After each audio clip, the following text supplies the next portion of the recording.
Good morning. Today we're going to be checking out the Nizwa Castle Fort Museum Complex. And there's also a souk to check out right next to this area. So looking forward to finding out what's going on here.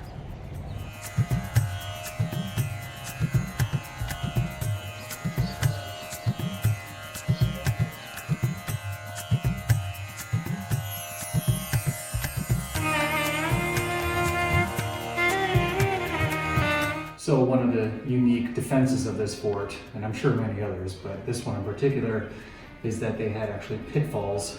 So when they were being invaded, they could remove certain planks. I guess there's about 6 or so of them, and enemies would fall through in the dark to their untimely death.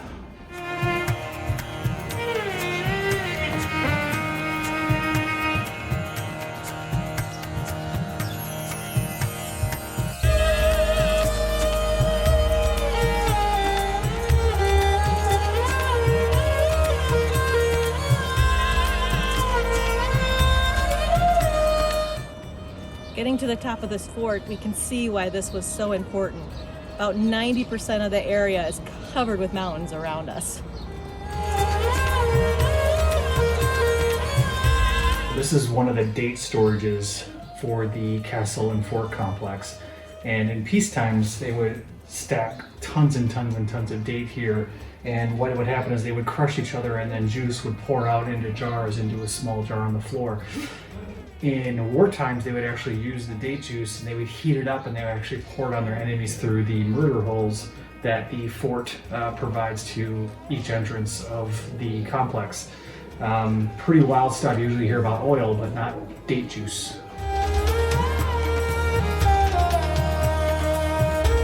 This whole complex is really big. There's pathways all over. It's really fun to go through.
Very yummy? Yeah.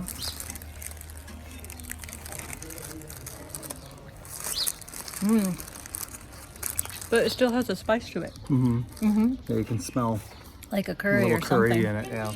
Oh.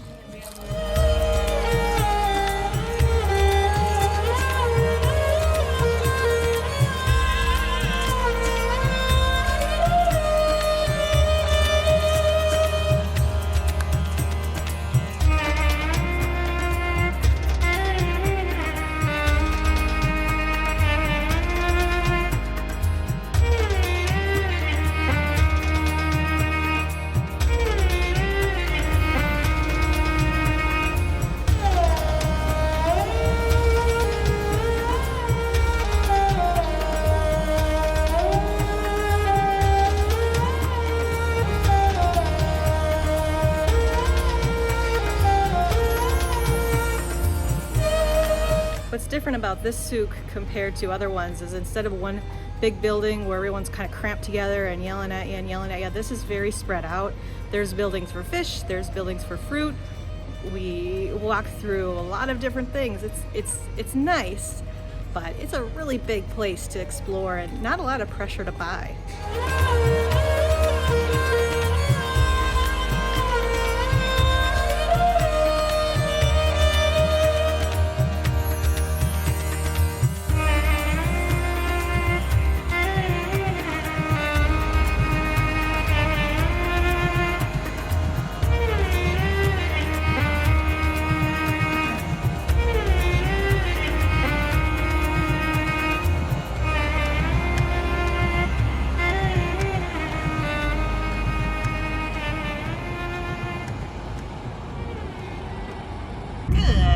morning. We are leaving Nizwa today and we are heading a little bit more into the mountains, not a far drive or anything. We're gonna stop at a castle, we're gonna stop at a fort, and then we're gonna go to our place that we're gonna sleep tonight, which should be interesting.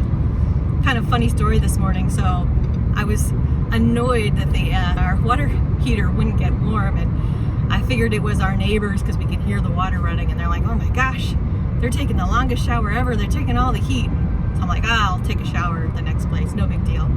So as we're leaving, we have everything packed together, and then Mike's like, isn't that the button for turning on the hot water heater? So that was a rookie mistake. We've known that. So rookie mistake there. And then this morning I ran out of data on my SIM card, and to recharge it online you have to have an Omani credit card, which obviously we don't have. But going into the store they were able to do it real quick. So overall, very efficient working here in Oman.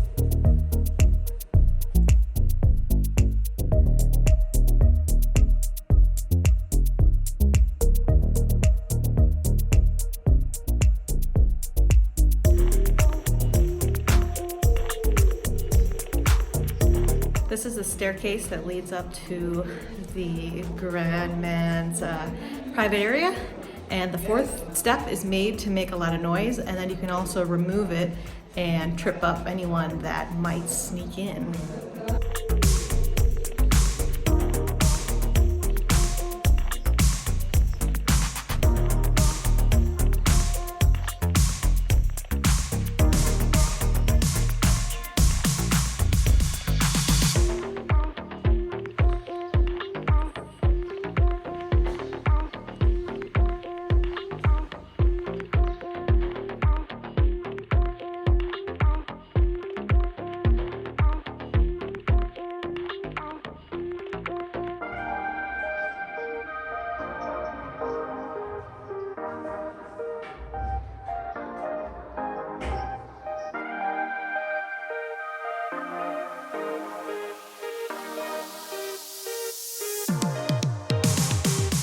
This is the sun and moon room, basically the Oman's favorite place, the best place for a living room and just to be with friends and family.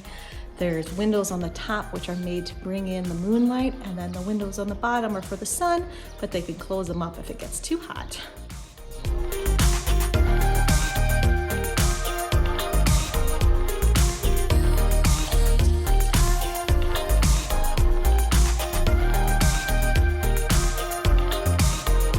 There are many pathways in many different directions in this fortress. You just kind of go a direction and you end up finding a cool little tower top like we're standing in right now. That was the entrance. That's how we got in.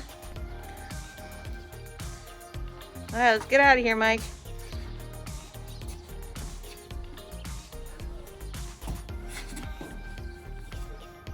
And I never saw him again. This date storage is considerably larger than the Nizwa Fort that we just saw yesterday.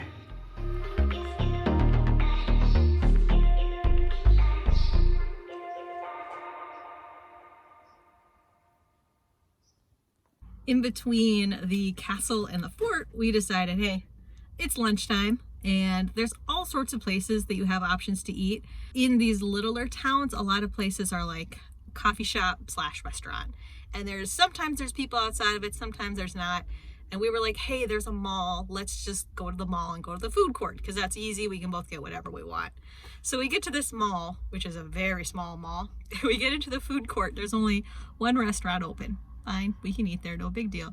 And the menus are huge here, by the way. Like, they have all sorts of stuff, and it's kind of crazy how much stuff they have on the menus. But then this man came and he pointed at what they actually had. And we both got a chicken and rice meal. And then they got on the phone. So what they actually do is they order it here. It's actually probably cooked in one of those coffee restaurant places that we skipped. And then it's delivered here and then we can eat it here. But it was really nice because they brought us a plate of vegetables. They put a tablecloth on our table and the food got there. We ate it. It was really good. And it was just a fun little side experience.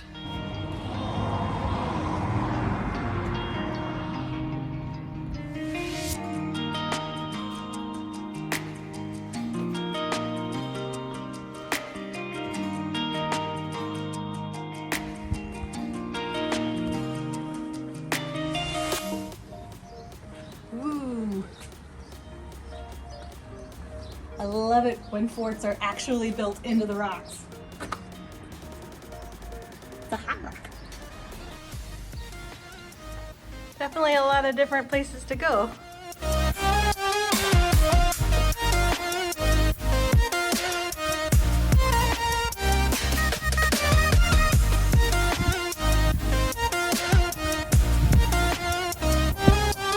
All these rooms are made to keep everything cool. The windows are always at the bottom so they can push air through, and then the room itself is always really tall, so all that icky old heat can go up to the top. It's actually quite cool in here. Just like the castle, this fort is nothing but a maze of rooms and hallways.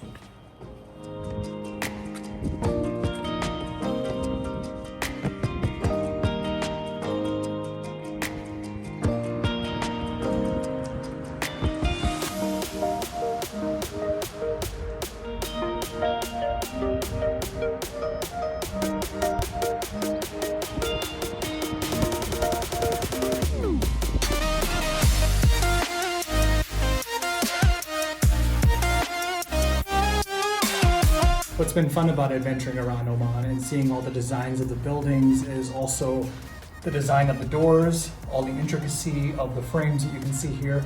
But what's interesting about this fort in particular is that it is almost completely made out of mud. Like, I'm not entirely sure about the interior, but it looks like the exterior of the walls is mud.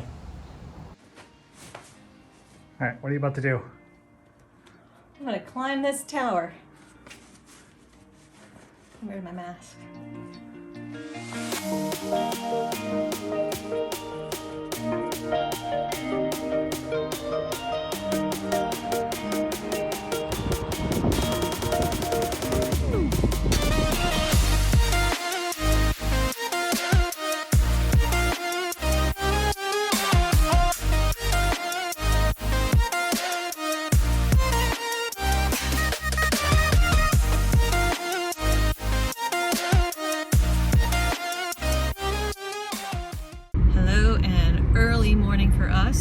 We have hired a guide and we are going to go do the balcony trail this morning on Jebel Shams.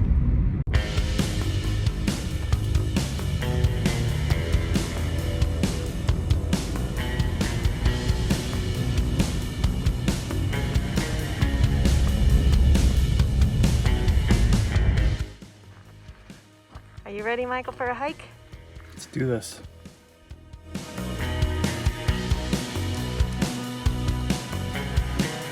Balcony hike. It's approximately 10 kilometers long. Should take us about 3 hours to do. Our guide's gonna stay with us for about half of it. And then he has a bad back. So when the trail gets real good, he's just gonna let us go on our own and then meet back with him and go back home.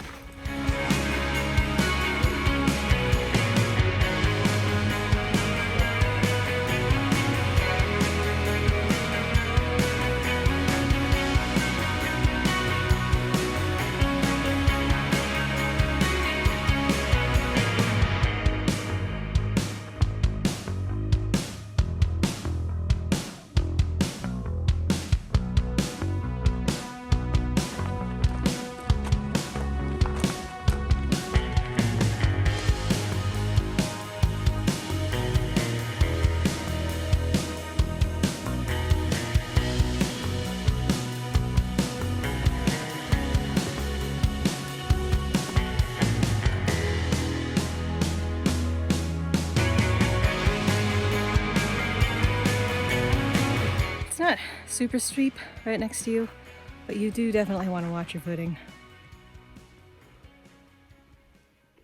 We have reached the end, I guess the middle of our hike, but the end of this particular direction that we're going. There's seemed to have been a huge rock fall at some point a number of years ago, but it's pretty crazy looking. You can still continue. I guess there's a little lake you can find, lake pond. I don't know how big it is, but we're just gonna head on back to our driver and get back into the city.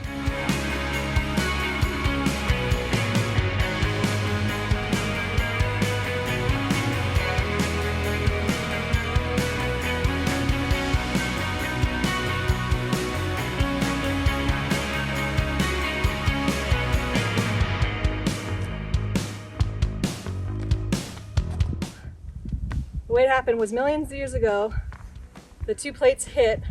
This plate was full of black stone and it went up, and then the whole thing sunk into the ocean, and then it got covered with limestone. So you have the ancient black rock, and then you have the limestone on top of it, and then water came through and made this huge canyon. It's crazy.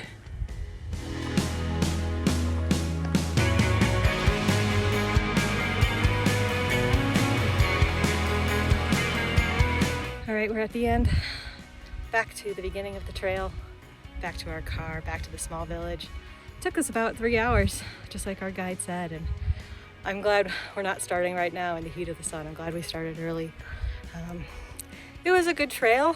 It was kind of the same thing the whole time, so I don't know if it's necessary to walk all the way through it, but it had some amazing views of the canyon.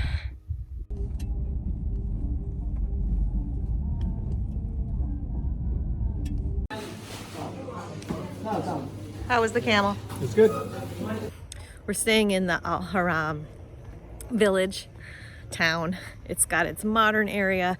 It's got its what I would call a 1960s area that's not being used too much. Then it's got its really old area, which is where we're staying in, and we're staying in a mud home, which is pretty unique. But I've decided to go on a little walk this evening, and we have a beautiful area here full of date palms. Nothing's blooming or being picked right now, but it's quite peaceful at sunset.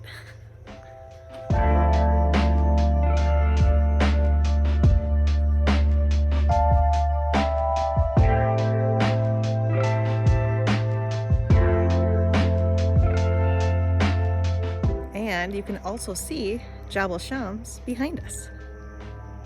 It's actually quite awkward to be walking around by myself, even though I feel perfectly safe and Oman is a perfectly safe area, but the only people that are walking around in the evening are men. Like, there's no women walking around. Lots of men walking around talking or on motorbikes or on bicycles, and it's just a little awkward being the only woman walking around.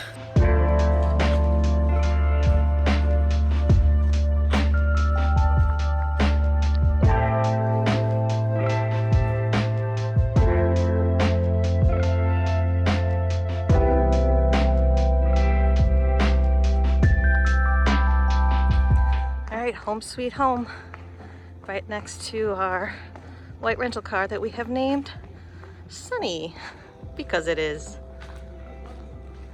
sunny.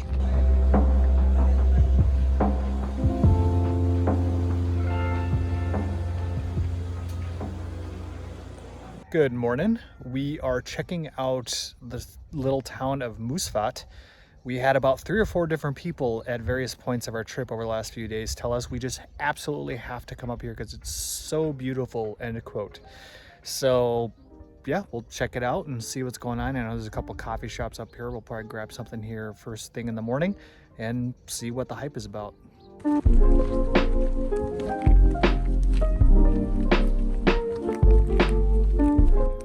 I'm at the entrance to the village, and Mike was wearing shorts this morning, so he had to run back to the car to change before we go in.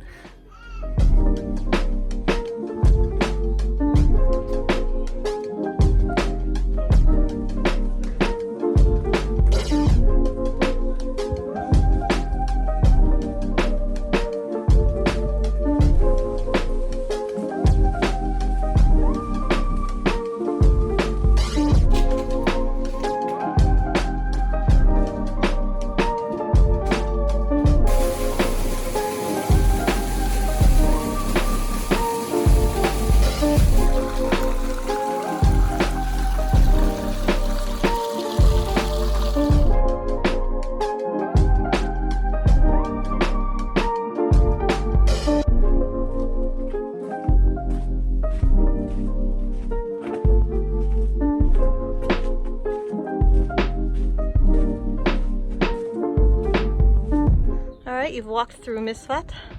How is that? It was fine. If you like the water pump going behind us here. If you like older cities and definitely Getting lost in older walking into the cities? past and getting lost and definitely walking up and down some hills and steps, this is definitely the place to stop.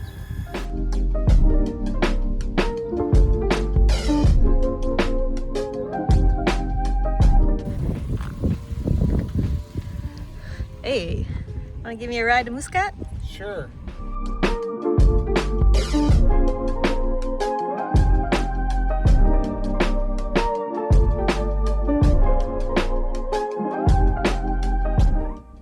Oh man, Oman.